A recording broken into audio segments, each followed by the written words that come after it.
Buenos días con todos. Ya estamos al comienzo de la sesión de clases del día de hoy. Vamos a, a continuar viendo el contenido, el material de macroeconomía intermedia. Ya habíamos hecho en la clase pasada un pequeño repaso de lo que habíamos trabajado, ¿no? Entonces, ya les voy a proceder a compartir la pantalla. Vamos a dar unos minutos antes de empezar a tomar listas, ¿no? Ya tengo armadas las listas de ustedes. Entonces, si alguien por algún motivo no está en la lista, bueno, ahí tendrían que revisar qué es lo que está pasando, porque esta es la información que yo me descargué directamente del sistema y tendrían que preguntar con secretaría o con el coordinador de carrera para que les diga qué está pasando si es que no llegasen a aparecer en la lista, ¿no?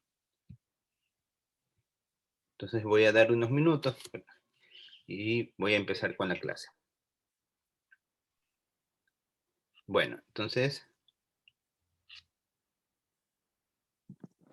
estábamos nosotros en la unidad 1 de lo que es el dinero y el modelo ISLM en una economía cerrada. Estábamos estudiando acerca de estos efectos para aprender la importancia de la política fiscal y la política monetaria. Ya hemos conversado bastante acerca de lo que es la curva IS, hemos conversado bastante de lo que es la curva LM, lo que es el equilibrio del mercado, cómo se conforman los equilibrios, hemos conversado bastante de cómo es el aspecto del, del manejo de la economía, las variables que intervienen, cómo se relacionan, los mercados que participan. Ya tenemos suficiente material como para tener un criterio un poco detallado de los distintos aconteceres nacionales que se pueden suscitar, ¿no?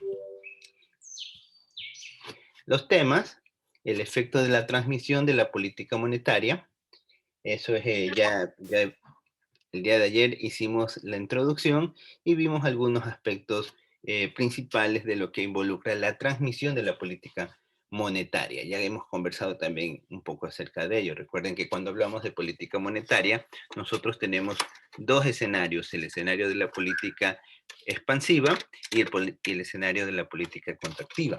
Entonces, cuando hay una política expansiva, obviamente van a afectar a la masa monetaria, pero este efecto de la masa monetaria también se va a ver reflejado en otras variables, ¿no? La asistencia yo la tomo no es necesario que la ponga en el chat presente, porque lo que yo valido en la asistencia es lo que yo tomo dentro de la sesión. Entonces yo en un momento determinado saco la asistencia y comienzo a tomar lista, ¿no? Y el que contesta tiene la asistencia y el que no contesta, bueno, no tendrá la asistencia en esa ocasión, ¿no? Entonces continúa. La balanza de pagos, estructura e importancia, eso también vamos a ver. Yo vamos a empezar a introducir aspectos de lo que es la parte externa. Los libros, ustedes van a poder encontrar este material en lo que es el libro de Dorbush y el libro de Sachs y Larraín. Ustedes en esos dos textos principalmente van a encontrar esta información, sin descartar cualquier otro material de apoyo. Entonces ya habíamos hablado, cuando nos referimos a lo que es el efecto de la transmisión de la política monetaria, hacíamos un reencuentro, perdón, de lo que es el Banco Central. Habíamos recordado que el Banco Central es la entidad autónoma, debería ser autónoma. Yo les mandé a hacer un trabajo, si no me equivoco, o creo que todavía no se los había mandado, pero ya en el ¿cuál es el rol que debe jugar el Banco Central con respecto a la política monetaria? O sea, debe ser un ente completamente autónomo, porque si está vinculado a lo que es la política, a una política como tal, entonces puede que su actuar no sea muy confiable, o inclusive puede ser hasta de cierta manera un poquito perjudicial con el efecto de los aconteceres nacionales, ¿no? Porque ustedes saben que si el Banco Central emite más deuda, más emisión monetaria, lo que va a hacer es incrementar la masa monetaria, y ustedes ya ven los efectos que se generan en la masa monetaria. Y nos dicen, bueno, aumentan los niveles de producción, es muy bueno, sí, pero si el mercado, si el sector productivo no tiene la capacidad para responder a estos incrementos de producción, el único efecto que se va a generar es que se van a ir incrementando las tasas de interés, entonces por el valor del dinero, y simplemente los precios van a empezar a subir. Entonces, al momento que comienzan a subir los tipos de interés, lo único que vamos a tener es que vamos a encontrarnos en un proceso inflacionario, ¿no? Eso es cuando no se maneja los criterios muy razonables. Pero eso ya es materia un poco más específica, ¿no? Un poquito más avanzado. Estamos en macroeconomía intermedia. Estamos recién aprendiendo qué es la política monetaria, cómo se maneja la política monetaria y el efecto de la transmisión que ejerce la política monetaria. Entonces, recuerden que el Banco Central puede ejercer el control directo sobre la oferta monetaria eh, realizando controles en la tasa de interés. Puede decidir subir el tipo de interés, bajar el tipo de interés. Parece que aquí se refiere tanto a la tasa activa como a la tasa pasiva de las distintas operaciones bancarias. Puede decidir incrementar o reducir los niveles de reservas. Esto, cuando incrementa o reduce los niveles de reservas, se refiere a la compra o venta de bonos. Sí, a eso se refiere reducir el nivel cuando hablamos del nivel de reservas, e influencia del efecto del multiplicador del dinero. Vimos que esto es simplemente una consecuencia que va a influenciar mucho en qué tanto responde el mercado monetario respecto a un incremento de la masa monetaria, ya que este multiplicador por lo general no es constante, sino varía de acuerdo a las circunstancias. Entonces, todos estos valores se deben tener en cuenta cuando hablamos de una oferta monetaria. Todos estos rubros, cómo interactúan, para poder comprender con mayor precisión a qué se refiere lo que es la transmisión de la política monetaria. Recuerden que simplemente es ver el efecto de la política monetaria sobre las otras dimensiones. Entonces, veíamos el tipo de interés y el equilibrio entre la oferta monetaria y la oferta real en saldos reales. Entonces, esto es bueno, esto es lo que procura hacer el Banco Central por medio de la tasa de interés, tratar de un poco equilibrar los desbalances que se puedan originar por medio de la masa monetaria. O sea, la masa monetaria, ustedes podrán darse cuenta, es un instrumento muy poderoso, por decirlo así, que tienen los gobiernos para poder influenciar en los patrones de comportamiento de la economía. Para el caso de Ecuador, recuerden, nosotros no tenemos moneda propia. Este efecto del gobierno es un poco más limitado con respecto a su Banco Central, ya que el gobierno no tiene la capacidad ni la autonomía de emitir moneda propia.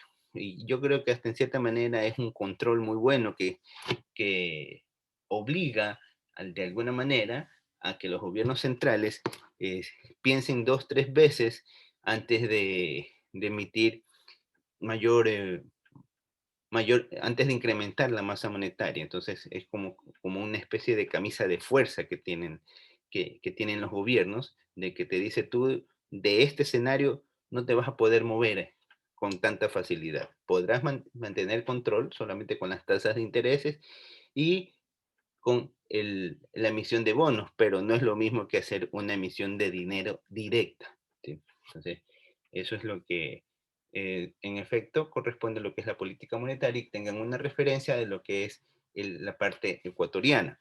Eh, También les voy a pedir de que ustedes estén al tanto de lo que esté pasando en la actualidad con el país, de lo que está diciendo el gobierno de turno respecto a qué piensa hacer en sus políticas macroeconómicas y enfocados principalmente en la política monetaria. Ustedes, como estudiantes de economía, ya están en plena capacidad de poder discernir de lo que dice el gobierno, qué parte corresponde a una política monetaria, ya que van a tener una actividad sobre eso. Entonces, tienen hoy día y mañana para ponerse al tanto de los que están lo que dicen los aconteceres nacionales, sea a través de la televisión, sea a través del internet, sea igual, cualquier instrumento que ustedes tengan al alcance, pero se van a poner al tanto de qué es lo que piensa hacer o qué es lo que dice el gobierno, en este caso el presidente electo,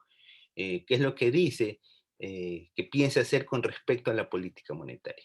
Y en función de eso ustedes van a emitir un criterio sobre un trabajo que ya está colgado inclusive en el aula virtual. Si ustedes han revisado el aula virtual, y el aula virtual está actualizada hasta el día de ayer con todos los videos que se han generado, o sea, está todo al día. Entonces, continuamos. Habíamos conversado lo que es la política monetaria contractiva, habíamos recordado, ya que esto lo hemos estudiado por varias ocasiones, cuando hablamos de una política monetaria contractiva, nos referimos a que se reduce la oferta real monetaria. Eso es una política monetaria contractiva. Reducir el nivel de oferta hasta que se genere un exceso en la demanda de dinero, lo que reduce los precios de los bonos y a la larga terminamos reduciendo el tipo de interés de equilibrio. En el cambio, la política monetaria expansiva eleva la oferta monetaria real hasta generar un exceso de mercado de dinero y la demanda de bonos, lo cual eleva el precio del bono y reduce, y también va a generar este efecto. ¿Ya? Bueno, seguimos. Entonces, este es prácticamente el súper resumen de lo que es política monetaria, ¿no? Este es como quien dice el, la- el, el extracto de todo lo que nosotros involucramos. Aquí tenemos tiempo e interés. Si la tasa de interés disminuye, vamos a tener una política expansiva. Si la tasa aumenta, contractiva. Operaciones de mercado abierto de compra de bonos. Esto se refiere a lo que es el aumento, cuando se aumenta o se disminuyen las reservas. Cuando se aumentan las reservas es porque se está vendiendo bonos, y cuando cuando se reducen las reservas es porque se está comprando bonos. Ahí tenemos manejar también lo que es el coeficiente legal de caja. Esto se refiere, cuando hablamos del coeficiente legal de caja, nos estamos refiriendo a lo que es la cantidad de dinero que exige el gobierno que deben de tener los bancos como reservas para cualquier situación. En la época del año 2000, cuando ocurrió la gran crisis financiera del Ecuador, que nos costó eh, perder moneda, renunciar a la moneda propia. Entonces, ¿qué sucedió? Que ustedes iban al sistema financiero en el año 2000, probablemente iban a encontrar un préstamo que les daban una cantidad muy baja a una tasa de interés sumamente alta, y prácticamente les ponían condiciones que eran, no decían, son condiciones o sea, fueron condiciones desastrosas para el crédito, ¿no? Porque imagínense que ustedes pedir $1000 y terminaban pagando prácticamente $3000 por acceder a un crédito en esa época, dada la experiencia que había pasado, ¿no? El país, habíamos atravesado una crisis financiera y los bancos cuidaban mucho su espacio de cómo responder a una corrida bancaria. ¿Qué es una corrida bancaria? Es cuando todo el personal, toda la ciudadanía siente nerviosismo de que va a pasar algo con su dinero, y acuden masivamente a los bancos a sacar su dinero. Entonces, los bancos, no es negocio del banco captar el dinero y tenerlo guardado. No, el negocio del banco es tener el dinero y prestarlo. Entonces, se reserva una cantidad, y ahí es lo que se conoce como el coeficiente legal de caja. Normalmente oscila entre el 30 y el 35% del encaje que permite la ley. O sea, menos de eso no puede tener un banco. Pero normalmente en esa época los bancos llegaron a tener cerca del 70% del coeficiente de caja. Es decir, sabían de que si se generaba cualquier situación, ellos inmediatamente tomaban el dinero y lo daban para no tener problemas de quiebre, ya que también se había pasado de que muchos bancos desaparecieron en la época de la crisis bancaria que se dio en el año 2000. Muchos bancos desaparecieron. Entonces, eso Y si ustedes se van más al fondo, en otros países ustedes verán que el encaje bancario muchas veces llega al 10%, al 8% de todo su dinero, ¿no? Ya que no es negocio para un banco tener dinero guardado, porque es un exceso de liquidez. Entonces, para ellos es mucho más rentable hacer que el dinero dé vueltas. Entonces, dar crédito, hacer inversiones para que el dinero genere más dinero. Entonces, esto, continuamos. Seguimos el tema de la política monetaria. Hemos mencionado de que influye en la producción y el empleo a través del mercado de dinero. ¿Por qué decimos que influye en la producción y el empleo? Porque en el momento que hay una política monetaria en el cual el gobierno decide incrementar la oferta monetaria, ¿qué es lo que está haciendo? Simplemente está liberando recursos para que la parte productiva pueda seguir operando. Ese es el propósito que sigue la oferta monetaria. Entonces, puede, por ejemplo, bajar la tasa de interés. Entonces, ¿con qué objetivo baja la tasa de interés? Para que un poco se vea motivada la inversión productiva. Se crean mayores financiamientos con facilidades de pago más asequibles para que puedan el sector productivo decidir, a ver, yo voy a facilitarte, yo gobierno voy a facilitarte de que tú no tienes ahorita liquidez, y te va a facilitar para que puedas ir y hacer un crédito productivo a tasas de intereses mucho más bajas, y de esa manera tú puedas eh, emprender tu actividad, puedas endeudarte, puedas contratar en personal, puedas comprar maquinaria, puedes empezar a producir, y con eso tú incrementes la máquina productiva, y así se generen más empleo, se dinamiza la economía, inclusive se generen mayor pago de impuestos. Entonces, eso es una manera como, utilizando la política monetaria, los gobiernos pueden generar un desarrollo de los mercados, ¿sí? Pero esto se va a dar siempre y cuando una economía se encuentre sana. Ya cuando la economía ha pasado por ciertas situaciones, ya no se cumple al 100%, ya va a ser un poco más condicionada la situación. ¿A qué va a estar condicionado? Sencillamente a la forma de ver de las personas, que eso se conocen como expectativas.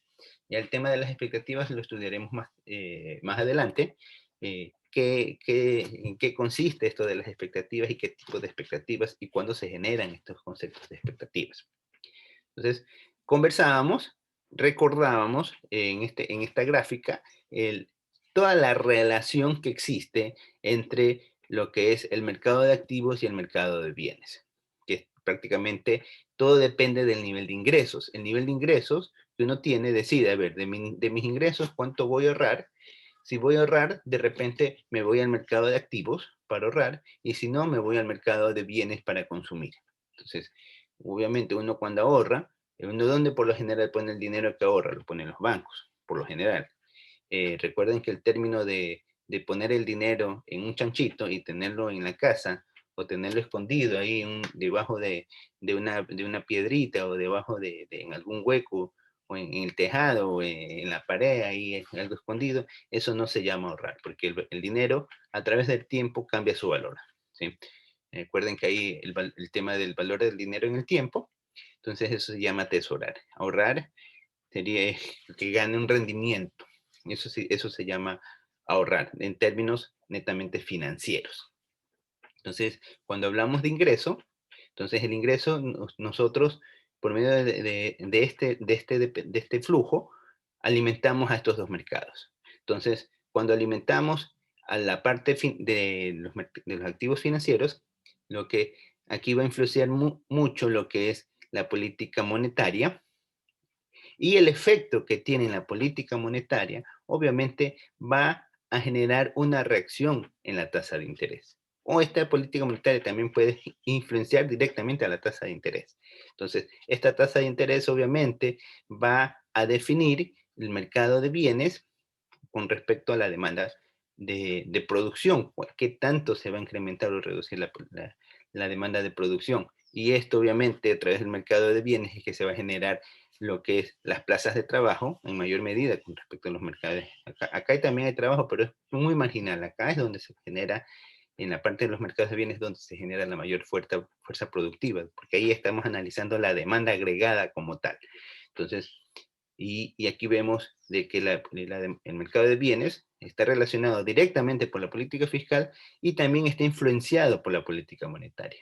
Ya que recuerden que los mercados monetarios reaccionan, los mercados monetarios, los mercados de activos financieros, reaccionan mucho más velozmente, mucho más rápido que respecto a los mercados de bienes. Tienen una reacción un poco más ligera. ¿Sí? De hecho, si ustedes tienen una cantidad de stock que compraron hace un periodo atrás y de repente el día de hoy hay una subida de impuestos, la ley le dice que ustedes no pueden subir los precios directamente a todo, no, tienen que primero de aquellos productos que estaban en stock, que pagaron un impuesto menor, los tienen que vender a un precio menor. Los nuevos productos son los que van a vender a un precio ya considerando los impuestos actualizados. Entonces eso hace que hasta que se vayan desabasteciendo los productos antiguos y vayan abasteciéndose los productos nuevos, va a generar que los valores se van a ir ajustando y los niveles de ingreso también. En cambio, en el mercado de activos no ocurre así, eso es inmediato porque está de por medio una tasa de interés. ¿Cuánto me afecta el dinero en el momento? Entonces, estos son los efectos que nosotros analizábamos o conversábamos cuando estábamos estudiando las curvas ISLM. Entonces, acá ya nos vamos un poquito más de detalle, aunque también ya hemos conversado acerca de este efecto de la política monetaria y cómo influyen en el empleo a través del dinero. Entonces, tenemos que existe un aumento de la cantidad de dinero que afecta a la economía. Pues en el gobierno, y de repente dice, bueno, yo voy a generar voy a dar facilidades de pago para que voy a crear un decreto por medio del cual las entidades financieras van a poder dar préstamos ya no hasta un plazo de 30 años con una tasa de interés especial. ¿Ya? Entonces, podemos decir, va a ser mucho más baja. Entonces, ahí lo que estimulo es que de alguna manera estoy generando mayor liquidez a los sectores productivos. Entonces, como ya se ve mermada, o sea, se ve mermada el nivel el nivel de endeudamiento, entonces lo que hacen es las empresas dicen, bueno, tengo más liquidez, con esta mayor liquidez a estos niveles de producción, puedo hacer mucho más cosas. Es como que la tasa de interés que me asfixia mi capacidad productiva, ahora tengo mayor capacidad, tengo mayor dinero, porque esto es lo que tenía la carga por respecto a la carga financiera. Entonces, como tengo mayor recursos, ahora me voy a dedicar a producir más. Entonces, voy a producir en función de mis niveles de los factores productivos, en función de mi salario, de los salarios que tengo que pagar, en función de la mano de obra, en función de mi tecnología, bueno, en función de todos los factores productivos que ustedes ya conocen. Entonces, se va a generar primero, el efecto de haber reducido la tasa de interés lo que va a hacer es expandir la oferta monetaria. Entonces se expande la oferta monetaria, el nuevo equilibrio va a presionar a que las tasas de interés bajen, porque hay mayor liquidez, y los niveles de producción suban, porque hay más dinero. Entonces quienes están por ese dinero tratan de captar esos recursos de alguna manera y los niveles productivos tratan de incrementar. Entonces esto va a seguirse ajustando hasta que se pongan de acuerdo con lo que es la demanda agregada. Una vez que llegan a su equilibrio, entonces vamos a tener el nuevo punto, ¿no? Entonces esto ya habíamos conversado también la sesión anterior. Entonces aquí teníamos este es el resumen y aquí se me van a ayudar con la lectura. A ver, señorita Viteri, ¿nos puede ayudar con la lectura, por favor?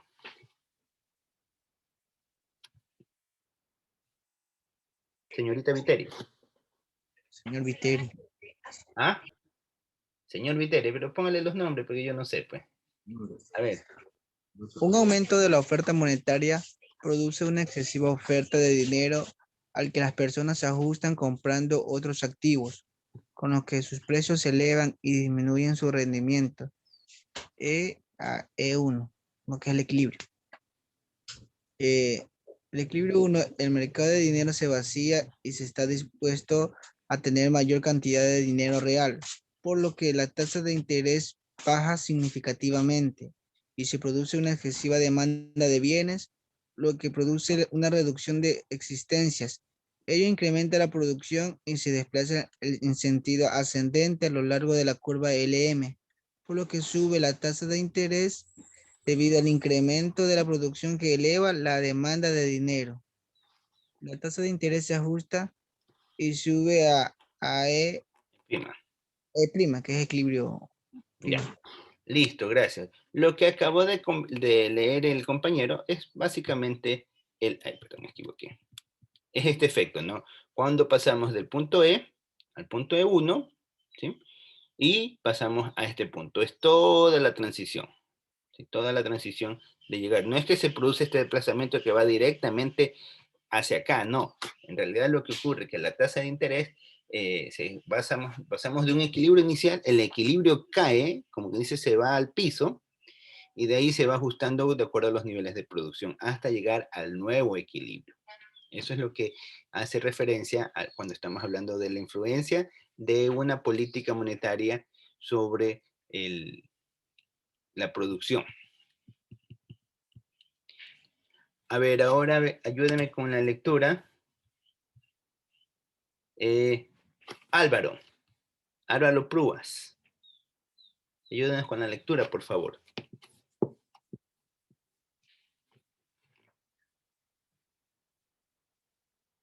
Está.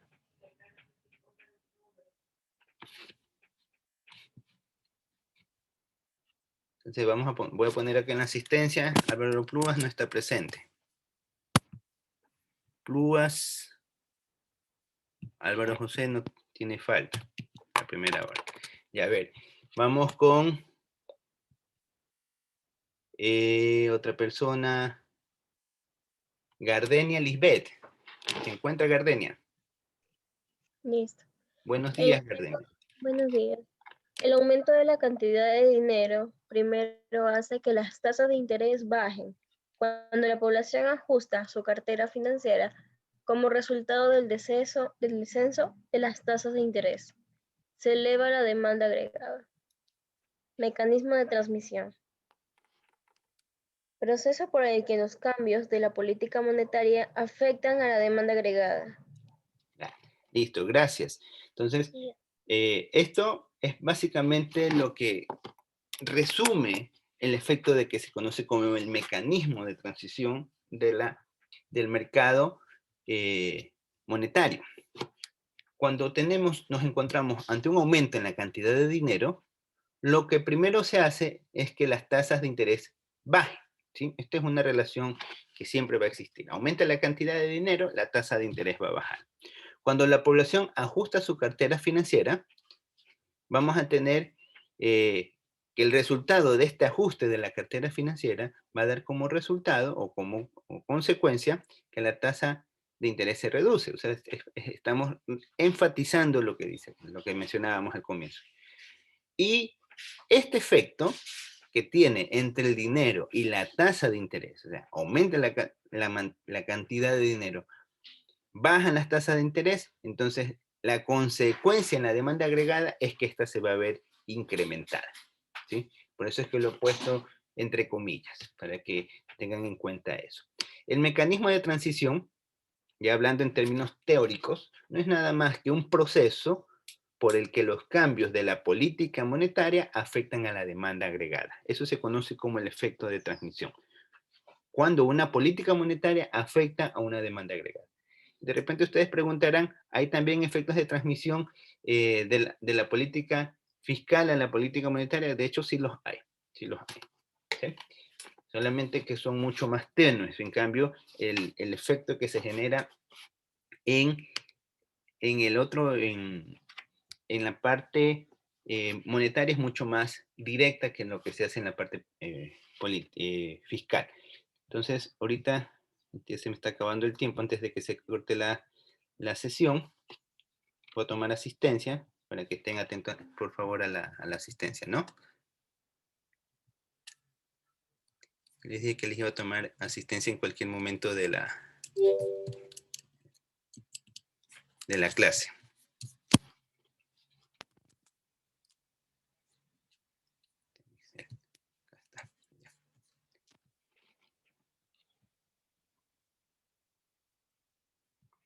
Ya ver, entonces, Wellington Acosta.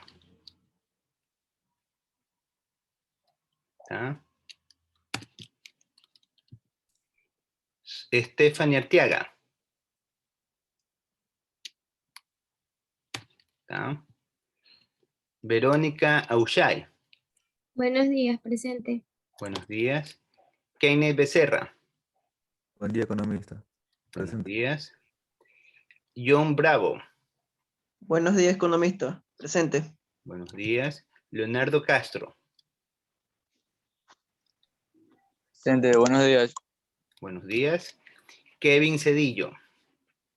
Presente, ingeniero. Buenos días. Viviana Charcopa. Presente.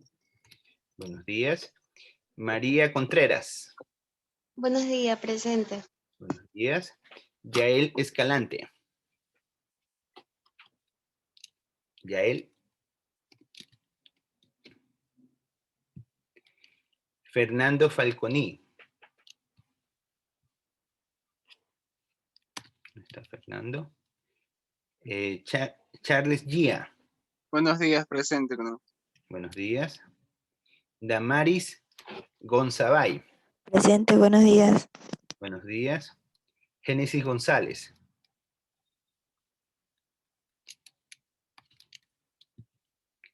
Brian Guamán. Presente, buenos días. Buenos días. María Heredia. Buenos días, presente. Buenos días. María Jaime. Presente, buenos días. Buenos días. Doris Litardo. Presente. Buenos días. José Mero. Presente. Buenos días. Jessica Morales. Presente. ¿No? Priscila Muñoz.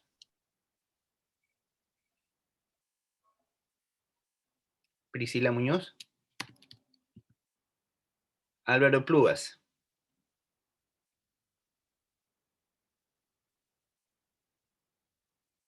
Nada.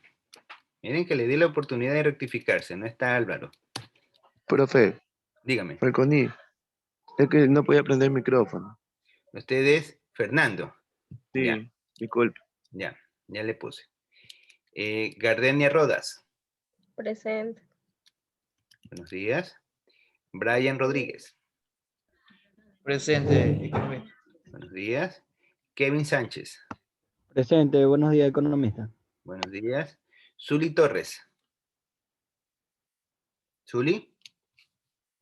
Está por chat, profe, creo. Está conectado. Contestó el chat. A ver, déjenme ver qué. En el chat. Chat.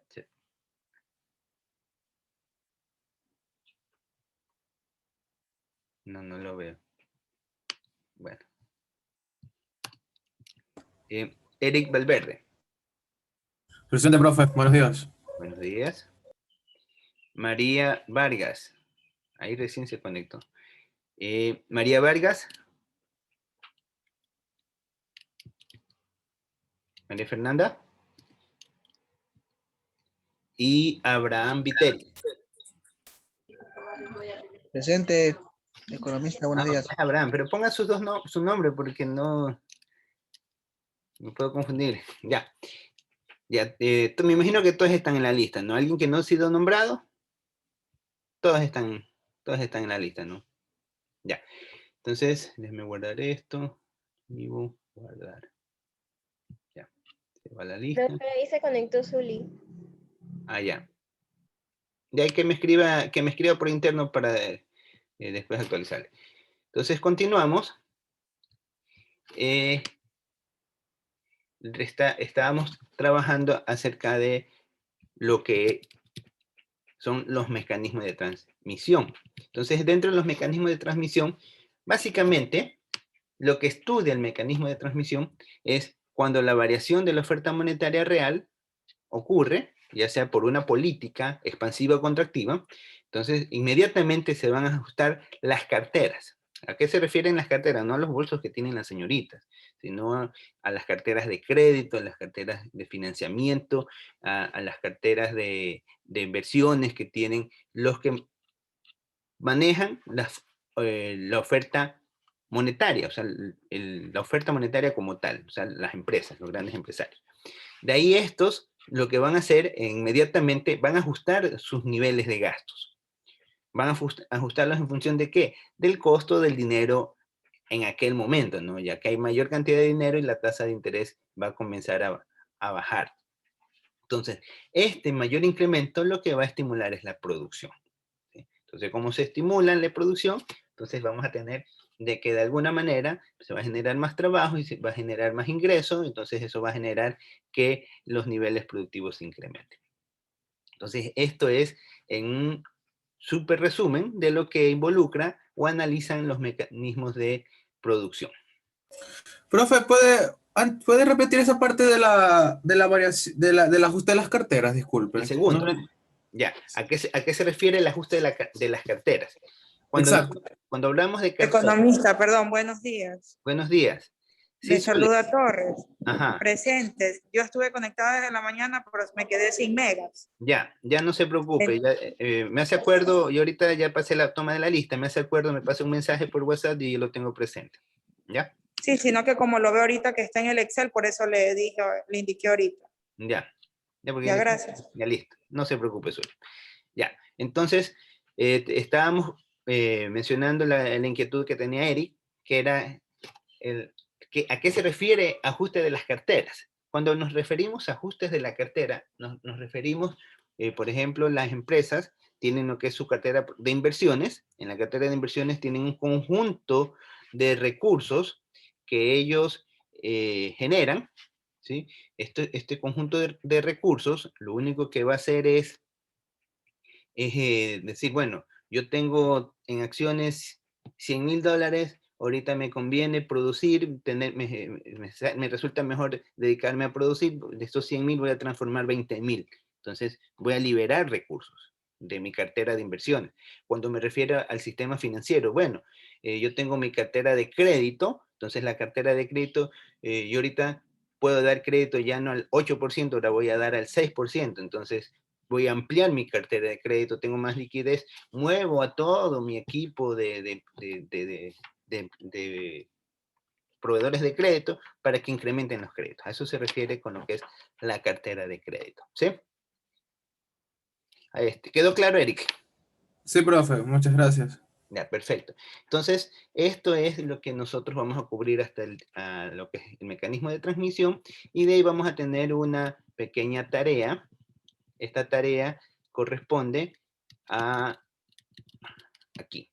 Entonces, ¿qué es lo que ustedes van a hacer? En la página, háganle en el capture de pantalla antes de que se corte la sesión, de esta página 375 y 377 van a leer y van a contestar estas preguntas. Se van a dividir. Profe, solo está viendo el Excel, no estamos viendo... El Excel, el Excel. Ay, discúlpeme. De razón que Zully me dice que...